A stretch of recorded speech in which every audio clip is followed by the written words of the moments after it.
Assalamualaikum warahmatullahi wabarakatuh. Apakah bersentuhan dengan wanita itu membatalkan wudhu atau tidak?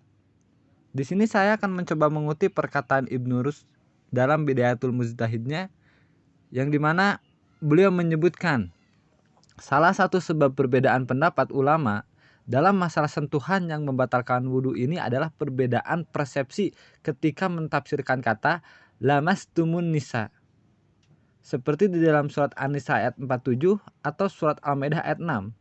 Karena kata tersebut secara umum bermakna umum. Apakah maknanya majazi atau maknanya hakiki? Seperti di dalam madhab Hanafi ataupun Imam Abu Hanifah berpendapat bahwa bersentuhan laki-laki dan perempuan itu tidak membatalkan wudhu, baik disertai syahwat ataupun tidak disertai dengan syahwat. Kenapa beliau mengatakan seperti itu? Karena beliau mentafsirkan bahwa kata lamastumun nisa di sana adalah maknanya majazi, bukan hakiki, sehingga makna majazi di sini adalah maknanya kiasan yang bermakna jima. Ketika seseorang bersentuhan, maka sentuhan biasa ini tidak membatalkan. Yang menjadi batal adalah ketika berhubungan badan.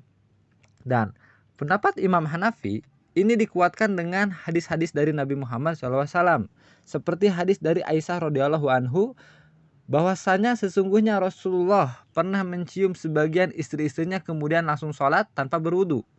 Hadis riwayat Abu Daud, An-Nasa'i, Tirmizi dan Imam Ahmad. Atau hadis yang lainnya dari Aisyah radhiyallahu anhu, istri Nabi SAW, dia berkata, aku tidur di depan Rasulullah yang sedang sholat, dan kedua kakiku pada kiblat beliau. Jika beliau hendak bersujud, maka beliau menyentuhku dengan jarinya. Lalu aku menarik kedua kakiku. Jika beliau telah berdiri, aku meluruskan kedua kakiku. Hadis riwayat Imam Bukhari. Berbeda dengan Imam Malik. Imam Malik mengatakan bahwa sentuhan kulit laki-laki dan wanita itu membatalkan wudhu apabila disertai dengan lazah, dengan syahwat. Ketika sentuhan itu dibarengi dengan syahwat, maka batal. Akan tetapi ketika sentuhan itu tidak diiringi dengan syahwat, maka tidak batal. Berbeda lagi dengan Imam Syafi'i. Dalam mazhab Syafi'i, sentuhan dengan wanita itu mutlak batal, baik disertai syahwat ataupun tidak disertai dengan syahwat. Kenapa beliau berpendapat seperti itu? Karena beliau mengatakan bahwasanya kata aula mastumun nisa di sana ini adalah maknanya hakiki.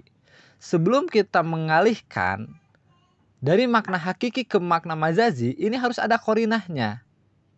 Harus ada indikasi memindahkan antara makna hakiki kepada majazi.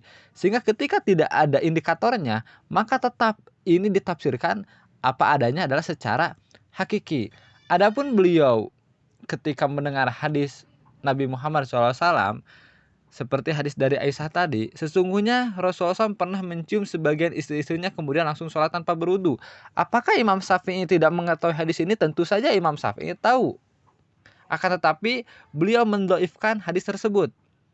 Sebagaimana Imam Bukhari mengatakan bahwa hadis ini adalah hadis dhaif dan mursal. Sehingga di dalam sebuah kaidah tidak boleh kita berhujjah di bidang hukum ataupun di bidang akidah yang hadisnya dipermasalahkan. Jadi standarisasi ketika hadis itu bisa dijadikan hujjah adalah hadis yang statusnya mutawatir ataupun sahih. Dan hujjah Imam As-Syafi'i ketika mendengar hadis bahwasanya Rasulullah SAW menggeser kaki Aisyah ketika Aisyah tertidur, maka menurut Imam Syafi'i hadis ini masih berbagai macam kemungkinan. Apakah Siti Aisyah radhiyallahu anhu memakai pelapis atau tidak, yang dimaksud dengan selimut? Dikarenakan dengan pendekatan logikanya, ketika di siang hari panas, contoh di Jazirah Arab ketika siang hari panas, maka sangat memungkinkan ketika malam harinya dingin. Jadi mungkin ketika Rasulullah SAW menggeserkan kaki Aisyah, maka di situ ada pelapisnya yang berupa selimut. Sehingga Imam Syafi'i mengatakan bahwasanya hadis ini sahih, tetap masih berbagai macam kemungkinan. Jadi tetap membatalkan wudu sentuhan secara langsung. Allahu a'lam bishawab.